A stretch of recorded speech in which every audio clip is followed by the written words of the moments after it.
estimadas personas que nos acompañan en este día tan especial.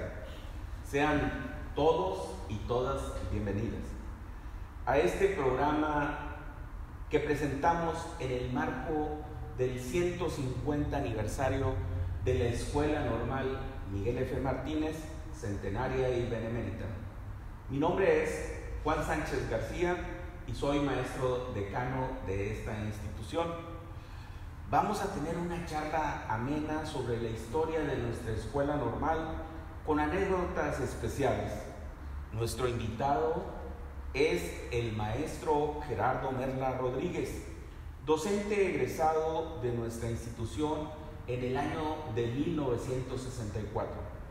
Estudió en la especialidad de Ciencias Sociales en la Escuela Normal Superior del Estado de Nuevo León. Realizó estudios de licenciatura y maestría en Historia en la Facultad de Filosofía y Letras de la Universidad Autónoma de Nuevo León.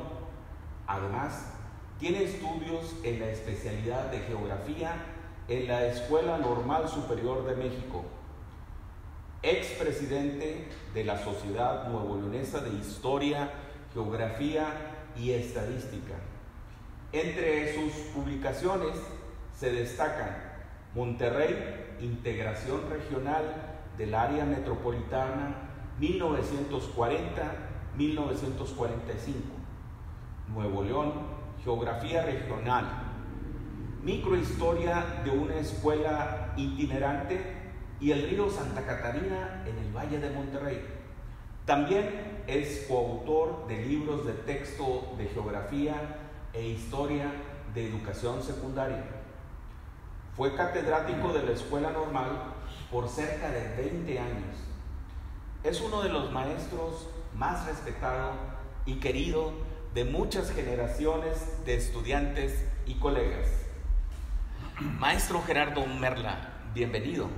Muchas gracias por acompañarnos en esta ocasión históricamente valiosa para conmemorar. Usted se ha referido a la Escuela Normal como una escuela itinerante. ¿Por qué razón establece esta característica y a qué época se refiere? Muy bien, muchas gracias por la invitación y con la gratitud para mi escuela normal. Voy a tratar de explicar ese concepto de itinerante. Nuestra escuela tuvo diferentes etapas en su desarrollo, en su evolución. Y hemos visto 4 transformaciones de nuestra escuela. No en la que estamos ahorita en nuestra escuela, en la nueva escuela normal, que es desde octubre de 1967. Tenemos antecedentes en el siglo XIX, que es el antecedente más antiguo.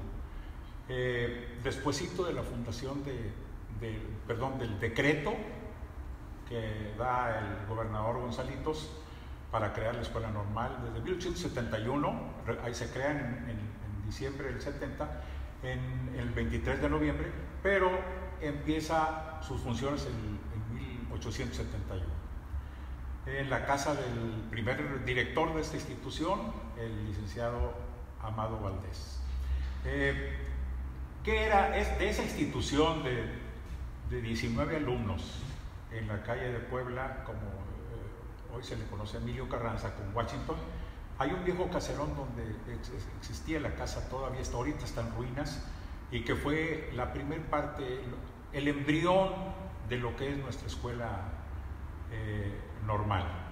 Ahí en la casa del licenciado Amado Valdés se inicia los primeros grupos. Era un grupo nada más con 19 alumnos. Convivían con una primaria oficial en esa escuela, y después en la tarde iban los alumnos de la normal, los 19 alumnos. Había un personal muy reducido de maestros, y con ese pequeño embrión, con ese pequeño grupo se inicia las tareas de lo que es nuestra escuela normal. Después van a venir otras. Es probable que en las casas de los primeros, los que siguen después de Amado Valdés, los directores, hayan seguido siendo en sus casas. Pero es hasta fines del siglo XIX cuando Miguel F. Martínez ya entra en la escena de la política y de la educación y van a dar al colegio civil. En la sala norte había 6 saloncitos donde se ubican los alumnos, que ya era un grupo mayor, más de 50 alumnos, y ese es el segundo eslabón de ese peregrinar itinerante de nuestra escuela. Y ya el tercer eslabón, que yo creo que es el básico, es cuando el general Bernardo Reyes aprueba un presupuesto para comprar en 1902 una manzana completa de Juárez, entre Tapia y M. del Llano, colindante con Colegio Civil. Es una manzana completa, se comienza a establecer la primera escuela normal en forma, y ese es en el 1903 ya se inaugura y comienza el desarrollo de la escuela normal. Hay esa etapa, pero junto con eso en la misma escuela se reconstruye otra vez la escuela, y en 1943 ya se establece el segundo piso de la escuela normal, el segundo y tercer piso de la escuela normal, y dura hasta 1967, cuando viene la ampliación de la Avenida Juárez y se tiene que eliminar una parte de la escuela normal para dar paso a esa vialidad. Y es curioso, pero hay generaciones que vivieron esa etapa de transición. Uno de nuestro querido amigo Rentería, Marco Antonio Rentería, que estuvo en las tres.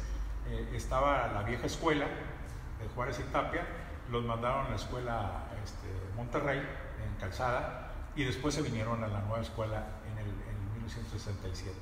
Esas etapas son el peregrinar, y por eso le llamo yo escuela itinerante a nuestra escuela normal. O sea, físicamente tiene etapas y que son muy importantes cada una de esas etapas. Sí, muy bien. Recordando los tiempos pasados, en 1927, vamos a colocarnos en esa época. El historiador César Morado tiene dentro de sus publicaciones que es precisamente ese año donde hubo una especie de parteaguas en la educación de principios del siglo XX. Muy bien, yo creo que el historiador César Morado, amigo mío, hace alusión a una situación muy importante. Ya la escuela profesional de señoritas, que la escuela normal de señoritas, se había establecido a fines del siglo XIX también en el viejo Palacio Municipal, en una de las aulas del Palacio Municipal, y estaba la escuela de varones. Lo que hace es alusión, en 1927 se integran las dos escuelas, y estamos recordando nosotros a los pilares de la educación, que tú en especial, Juan, lo mencionas en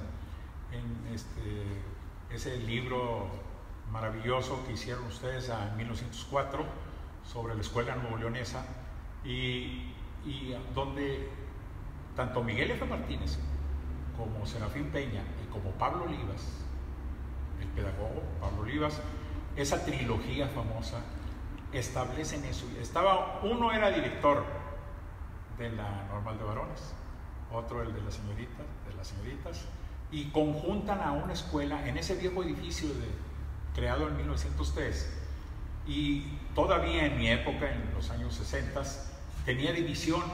Era patio para las señoritas y patio para los varones. Había división. No se permitía la integración de hombres y mujeres. Sabemos que la mayoría eran mujeres, como sigue siendo hasta la fecha. 1 por 3, por decir 300 alumnas por 50 varones en esos primeros eslabones del normalismo, y ahí se integra esa. Pero es hasta 1943 cuando se reconstruye otra parte de la escuela y se crea el aula de uno de esos pilares que hablamos, donde ya se le integra el nombre de Miguel F. Martínez hasta 1943. Y entonces ya empieza otra nueva etapa de la escuela. Yo ingreso hasta 1961 a la escuela normal, y convivimos en esa vieja escuela, donde todavía a mí en una visita que hice en estos años a la escuela, fui a tomar los nombres de las placas donde eran las placas históricas que quedaban. Ya está completamente acabado el edificio, estaba derruido. El aula de Livas, del maestro Livas, uno de los grandes pilares, ya estaba abandonada completamente. Los salones donde yo estudié estaban completamente acabados, todo estaba destruido, pero quedaban las placas históricas, y eso es lo que me llamó a mí la atención. De todavía se conservaba, no pudimos rescatarlos por el INAH, porque no había la negociación suficiente para traérnoslas a la nueva escuela. Todas esas viejas placas históricas deberían de estar en la nueva escuela, en un lugar, en un apartado especial, para decir la vieja escuela normal, y tener ahí las placas de esos primeros edificios. Yo creo que eso me motivó mucho, Juan, para seguir ahondando sobre la escuela normal. ¿Cuáles eran los pasos que había seguido nuestro edificio, para conformar esta hermosísima escuela actual, que yo le llamo la nueva escuela normal, Miguel F. Martínez, y cómo esos pilares de la educación, que ustedes estudiaron mucho, y tú hasta el caso de Humberto Ramos Lozano, conforman toda la historia de la escuela nuevo-leonesa, de veras. O sea, decir escuela nuevo-leonesa es decir historia de la escuela normal Miguel F. Martínez. Perfecto. En este sentido, me gustaría también reconocer la obra de don Miguel Filomeno Martínez Pérez. ¿Sí? En primer lugar, precisamente porque es el nombre que lleva nuestra escuela normal. Pero así, esa trilogía, de esta manera podemos pensar que es el fundamento del sistema educativo de Nuevo León, porque influyeron en Miguel F. Martínez el maestro, el funcionario y también aquella persona que atendía labores pedagógicas. Luego, con Serafín Peña, pues tenemos al profesor, al didacta, pero también a la persona que estaba elaborando los libros de texto. Y tenemos la visión de un joven como Pablo Olivas, que es el pedagogo. Precisamente Pablo Olivas es el nombre de la escuela nuevo-leonesa viene de los escritos de don Pablo. Sí, entonces no se puede entender la historia de la educación de Nuevo León sin esos tres personajes, que son la piedra angular de nuestro sistema educativo. Y yo quiero recordar, Juan, que ya que estamos hablando de ese hermoso libro, que todavía le agregamos en esa época, ¿verdad? Le agregamos a Plinio Ordóñez, a Moisés Sáenz y a Humberto Ramos Lozano. O sea, si ya agregas esos nombres, pues es toda la educación de Nuevo León, y todo está ligado a la normal, a nuestra escuela normal Miguel F. Martínez. Sí, y pues si nos queremos detener en la figura de Miguel F. Martínez, podemos pensar de que su influencia no nada más fue en Nuevo León, sino que también fue nacional. Si nos pudieras platicar un poquito más cuál fue sus aportaciones a la educación mexicana, que tenemos entendido, él estuvo pues muy al tanto de lo que sucedía en la capital de la República, pero también su obra educativa está en el territorio nacional. Exacto, yo creo que la figura de Miguel F. Martínez es enorme, porque amén de las figuras locales que nombramos, Serafín Peña, Pablo Olivas, Ordóñez, la figura de Miguel F. es muy arriba. Y alguien me comentaba, oye, pues es ingeniero topógrafo, tanto que fue el topógrafo de la ciudad. En aquella época se tenía un ingeniero de la ciudad, y esa ingeniería de topógrafo dicen que ni existía, solamente que tenía un maestro que le siguió la carrera hasta que no terminó él el topógrafo. Y al principio se dedicó, pero la misión de don Miguel, seguimos viéndola, no era ni la topografía, era el ser educativo. O sea, era una persona que nació para ser educador, y no nada más dominaba la música, pues, flautista, dominaba la música, sino que las materias de cosmografía, geografía que daba él en las primeras escuelas eran alabanza para todos, de que era un excelente maestro. O sea, la dedicación de don Miguel, por eso se confunde mucha gente, oye, pues es ingeniero, ¿verdad? No, es una persona que nació para ser educador, pero la figura fue tan fuerte y reconocida tanto que se lo llevaron a México. En Coahuila lo reconocen también como una gran figura, una de las grandes figuras de la educación. Y entonces esa relevancia no se puede ocultar, la de don Miguel F. Martínez. Por eso nos sentimos muy orgullosos cuando a la Escuela Normal en 1943 se le pone el nombre de Miguel F. Martínez. Así es que yo de veras la relevancia es, se podíamos pasar con el famoso libro de mi vida, un libro que se editó también y que lo distribuyó la Escuela Normal en la época del maestro Severo González Cárdenas. Nos dejó una huella muy importante, porque era paso tras paso de su vida. Sí. Desde sus padres, y después de su formación, y después los primeros grupos, y después cómo se va integrando junto con los otros personajes a la vida educativa de Nuevo León y de México. Pero él todavía se fue más allá, cuando va a ocupar puestos en la Secretaría, ya en la época de don Porfirio, en la época del Porfiriato, y regresa a Nuevo León, y se iba como director y volvió otra vez como director de nuestra escuela. Hay varios periodos en que nosotros vemos a Miguel, en un periodo 1886, después en 1902, después en 1930, y decimos, ¿qué pasó con Miguel? Miguel iba y venía, y cuando venía lo nombraban otra vez, porque era el formador clásico, pero tenía los aportes de los otros grandes personajes de la educación. Sí, y sobre todo debemos de recordar que él tuvo mucha relación con Justo Sierra, y que estuvo vinculado con Enrique C. Repsamen.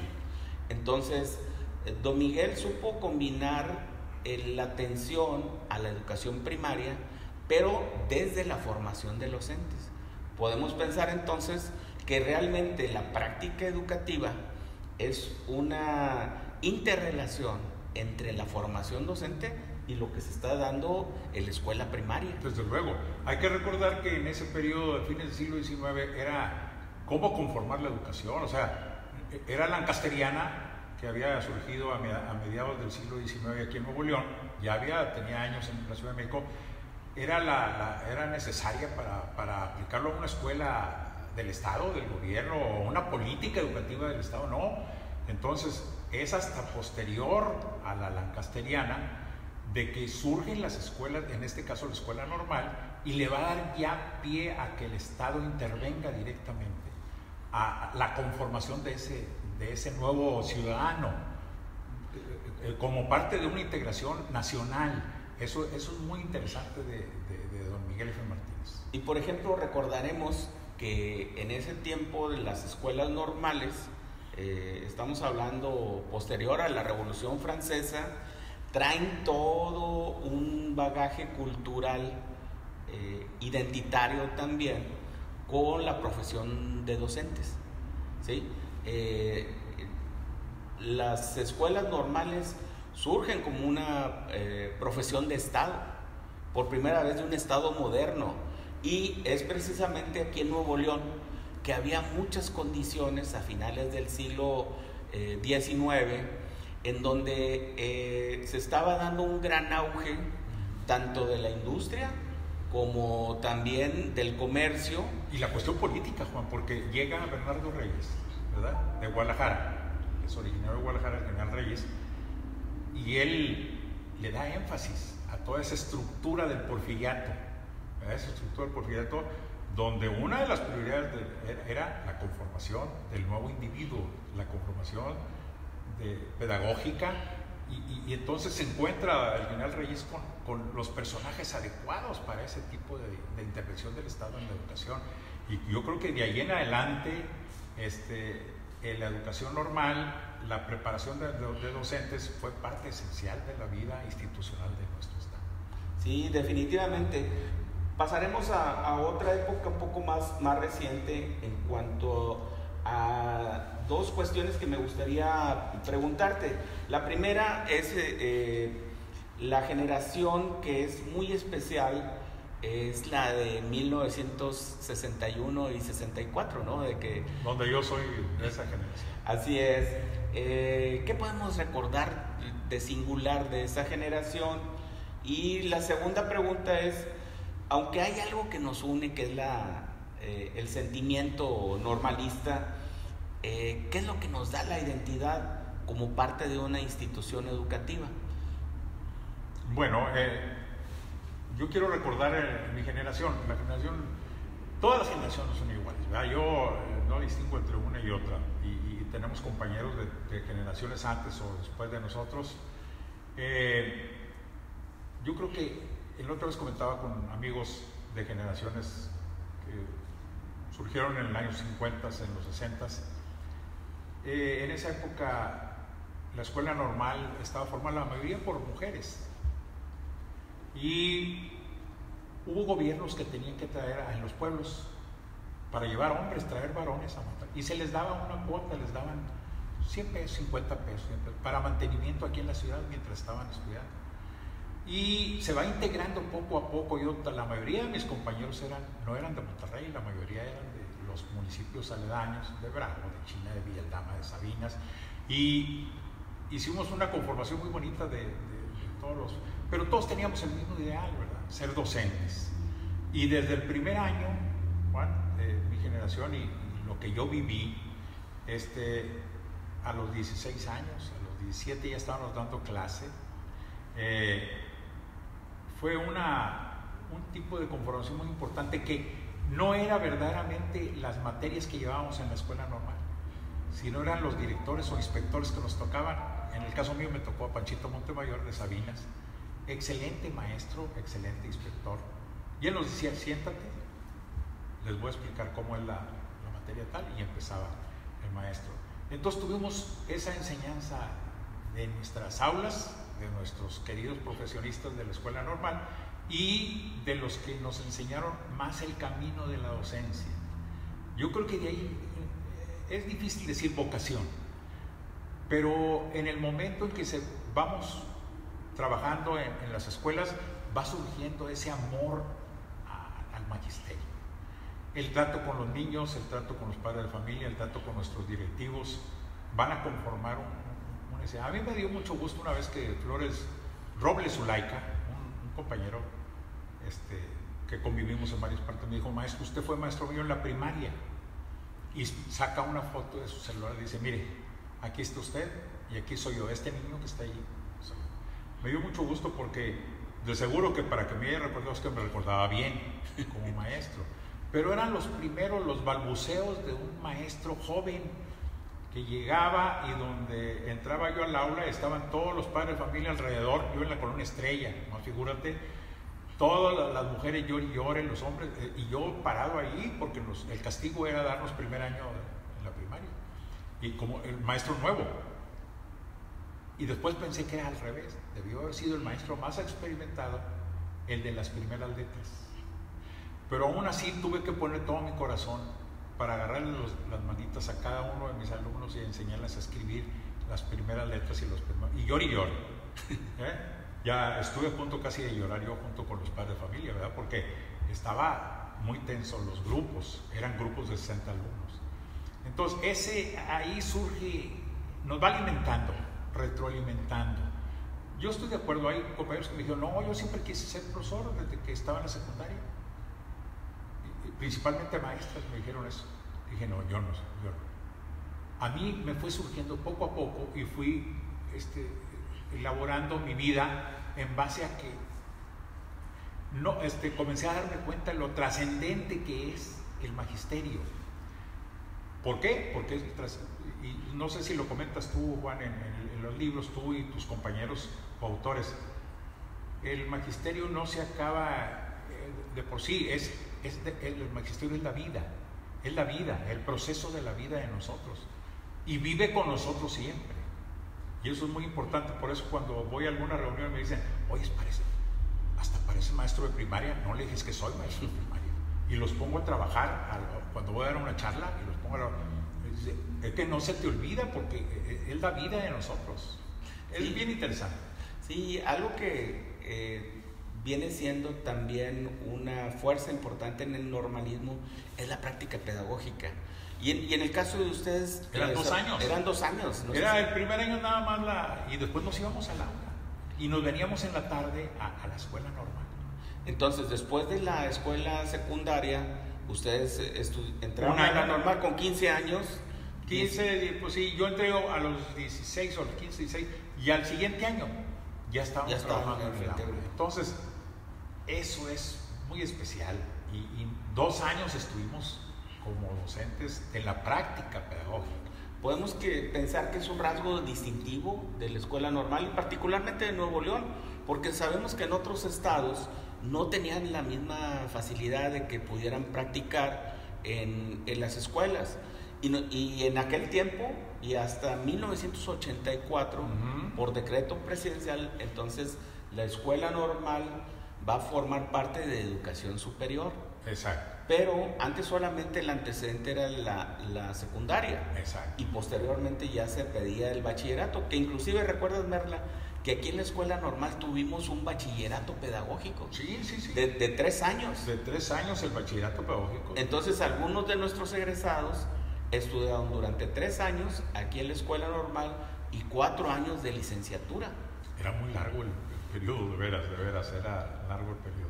Y han ido cambiando las fechas y las formas, ¿verdad?, del desarrollo de la educación aquí. Vamos a continuar con esta charla con el maestro Gerardo Merla y recordando algunos de los directivos que ha tenido esta institución, ya que el liderazgo académico es muy importante. Algunos de los directores que tú consideres que han trascendido hasta nuestro tiempo, de la época, digamos, anterior, y también aquellos que te tocaron como estudiante y maestro en esta institución. Bien, yo llegué en octubre de 1961 a la escuela normal y estaba el maestro Osiel Hinojosa. Osiel Hinojosa había tenido ya, si ve uno la numeralia de los directivos, de los directores, ya había estado 2 o 3 veces anterior, en periodos cortos. Y era igual que don Miguel. Se iba y volvía. Se iba y volvía por puestos políticos, el maestro Osiel Hinojosa. Me tocó 3 meses. Después vino el maestro Abel Garzalivas, ¿verdad? Cuando entra el gobierno de Livas Villarreal. El gobierno de Livas Villarreal. Y nos toca casi en todo el periodo. Después ya es sustituido por la maestra Rebequita Ayala. Rebequita Cantú Ayala. Rebequita Cantú Ayala. Y ya termina mi periodo de estudiante en la escuela normal. Y de ahí en adelante, pues hay tantos directores. Otro que me estoy acordando, el maestro Jesús García, el maestro Óscar González Valle, de gratos recuerdos el maestro Óscar. Más que todo porque lo acababan de nombrar director cuando se viene a la inauguración de esta escuela, el 2 de octubre de 1967. Lo acaban de nombrar director de la escuela normal. Y recuerdo que el maestro Napoleón Evares siempre me comenta, dice, yo estuve ahí en ese evento, y ya me comentó cuando le dije yo, fíjate que yo hice una pequeña narración de cómo estuvo. Yo me acuerdo que alguien me dijo, oye, ¿no estuviste tú en esta reunión? Le dije, no nos invitaron a mi escuela donde yo trabajaba. No nos invitaron, sería porque estábamos en la Colonia Estrella. Entonces éramos allá, lumpen por el Florenzaría, Oye, entonces le dije, pero todos los que fueron a la fiesta me dijeron que estuvo excelente, mariachis y todo, la inauguración de esta escuela. Estuvieron los directivos, estuvo gente de México. No, dice, fue una inauguración excelente la inauguración del 67. Entonces, tantos directivos. Después del maestro Oscar, pues viene Chuy García, y pues hay tantos directores en ese camino. Pero ya en la época como maestro, yo entré con el maestro Santos Noé Rodríguez, y cuando daba unas horas, empecé como maestro por horas en 1972, empecé como maestro por horas. Y después ya, posteriormente, me llamaron para ser maestro de planta en la escuela normal. Pues me acuerdo mucho del maestro José Ángel Faz, y de los... el que duró más tiempo, ¿no? El que duró más tiempo es el maestro que le decíamos el Flaviato, el maestro Flavio Vidales, ¿verdad? El Flaviato, porque duró 11 años como director, y nuestro querido amigo Severo González Cárdenas, que duró 8 años, igual que el maestro Porras, González Porras, 8 años, y después sucedieron, en ese inter hubo muchos maestros que duraron muy poquito. Yo recuerdo cuando tenía mucha buena relación con el maestro Faz Mendoza, que duró también unos meses. Maestro Luis Raúl Cantú. Luis Raúl Cantú, en las transiciones de la vida institucional de nuestra escuela hubo personajes que estuvieron muy escaso tiempo. Y nuestro querido amigo Sergio Mario. Y Sergio Mario también en los 70s. Él duró como 72, un año, ¿no es así? Un año también la transición. A mí me tocó estar cuando estaba por salir yo, cuando estaba aquí y vinimos a celebrar mi generación, y estaba él de directivo en los años 70. Mi amigo Severo González Cárdenas, que también duró mucho tiempo, está González Porras, y los más recientes, hasta Ángel Alvarado, que es el actual director. Pues no, figúrate cuántos directores hemos tenido, cuántos directivos, como dices tú, y cuántos vaivenes de nuestra escuela en función de la cuestión de la docencia, ¿verdad? Sí, yo quisiera también recordar al maestro Rodolfo Martínez Cárdenas, el maestro que es todo en institucional, el maestro Juan Francisco Pérez Ontiveros. Que también estuvo en periodos. Sí. Estuvo en periodos, él era dirigente a nivel educativo, a nivel estatal, y se encargó varias veces de nuestra escuela, Pérez Ontiveros, ¿sí? ¿Cómo no? Sí, ya en la época reciente, pues tenemos a la maestra Carla Adriana Tijerina, en paz descanse, la maestra Alfonso Ramírez Reyes. ¿Cómo no? Y con Alfonso Ramírez nos tocó, ahora que celebramos el 50 aniversario de haber de haber egresado de la escuela normal, hace 6 años terminamos nosotros, y estuvimos aquí y nos dio él un diploma, toda la generación, bueno, los que sobrevivimos, de los 300 alumnos que terminamos mi generación, estuvimos más de 100 gentes aquí celebrando el 50 aniversario, y Alfonso nos atendió de maravilla, de veras. Sí, y el maestro Noé Carmona también. También. Y actualmente el maestro José Ángel Alvarado, estimado amigo de nosotros. Sí, muy bien. Cada uno pues ha impreso un sello particular, y todos con la mejor intención de hacer de esta escuela normal una escuela modelo a nivel nacional. ¿Cuál es la misión que ha cumplido la escuela normal, y cuál piensas que puede ser el futuro para nuestra institución? Pues, yo creo que es difícil hablar de los futuros de las escuelas normales, porque hemos visto tantos cambios a nivel administrativo, que es difícil, pero yo creo que formar docentes de calidad ha sido el elemento básico de la escuela normal. Y yo me doy cuenta, porque al paso del tiempo, veo las nuevas generaciones y veo mucho amor a la camiseta, mucho amor de los muchachos. Lo vimos con el muchacho que nos acompañó ahorita. Y veo ese entusiasmo completamente diferente a la vieja escuela normal donde yo participé. Muy, muy diferente. Porque son diferentes etapas de la historia de la educación.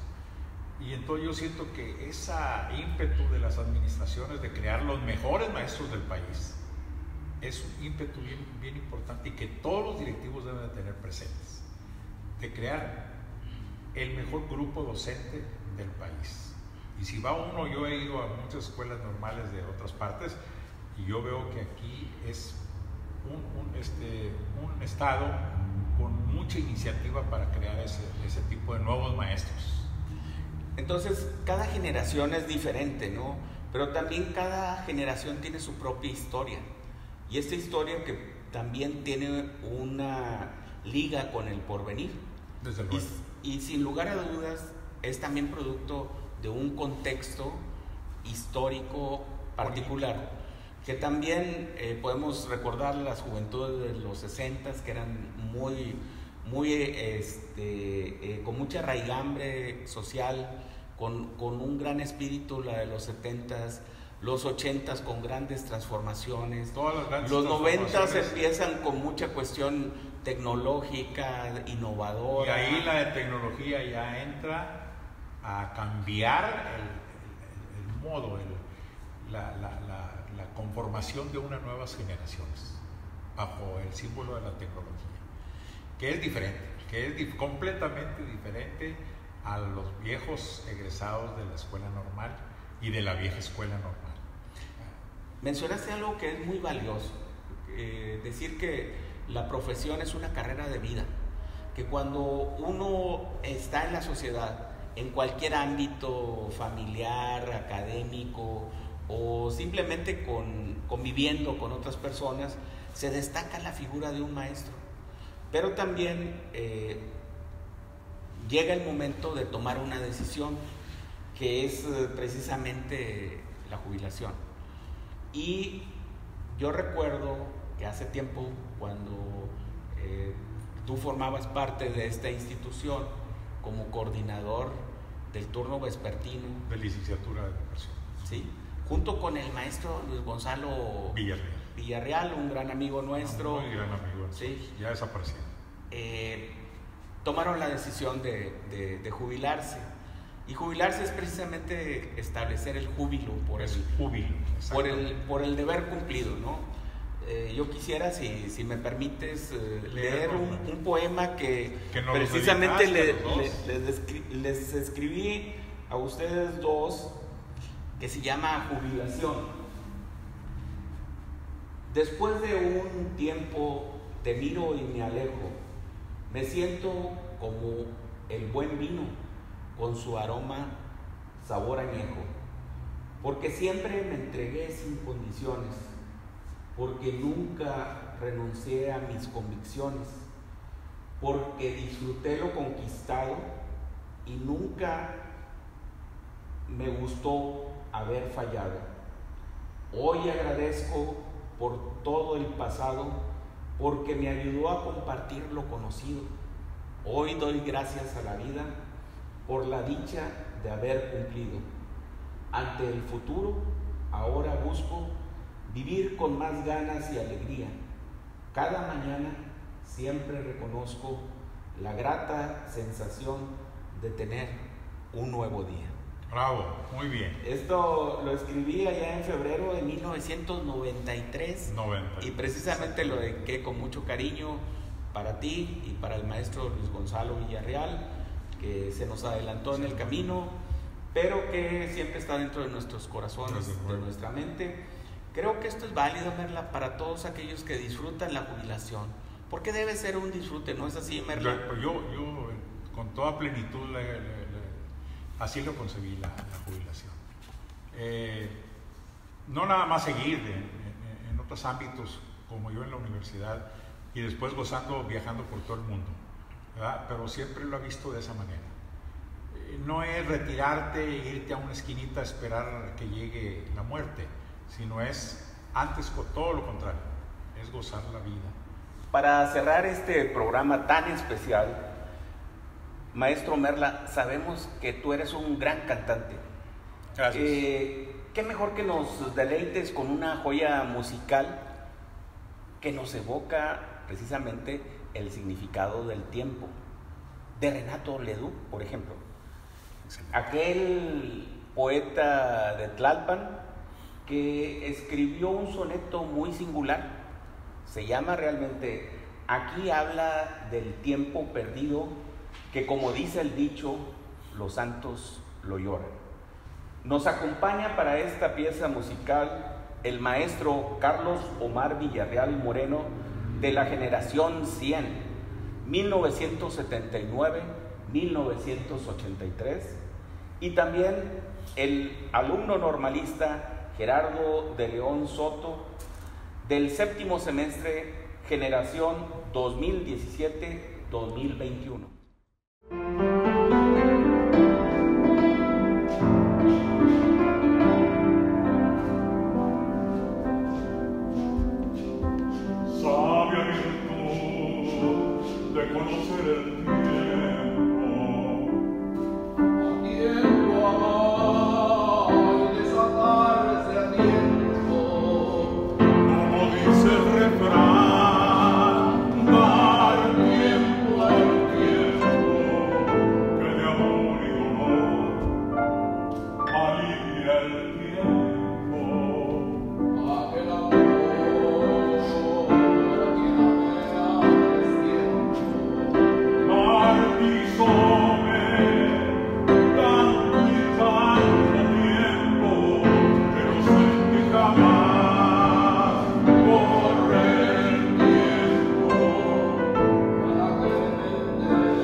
dicha inicua de perder el tiempo.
Gracias por la compañía de todos ustedes en este programa que esperamos haya sido de su agrado. A nombre de la comunidad educativa de la Escuela Normal Miguel F. Martínez, centenaria y benemérita, muchas gracias. Vamos a despedirnos como debe ser, deseándoles a todos ustedes que siempre exista luz en la inteligencia, paz en el corazón y fuerza en la voluntad. Loor eterno a mi escuela normal.